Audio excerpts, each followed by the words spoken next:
mga lads! Nandito na ulit si Aka!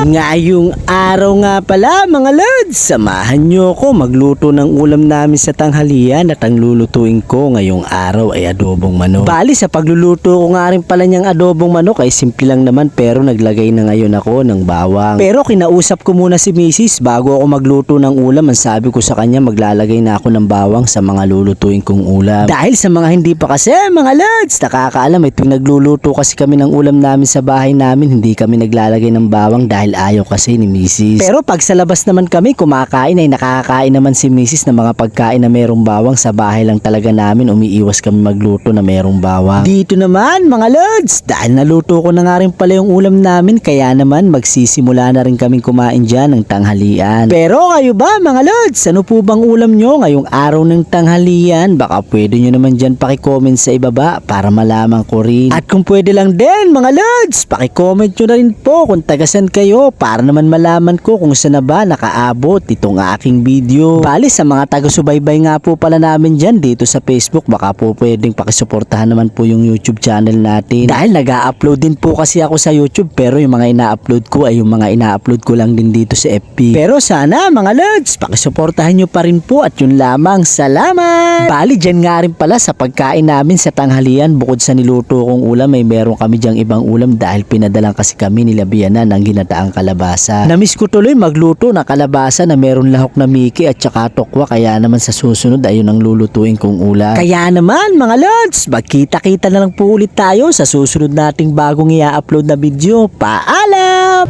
Ayan na tayo.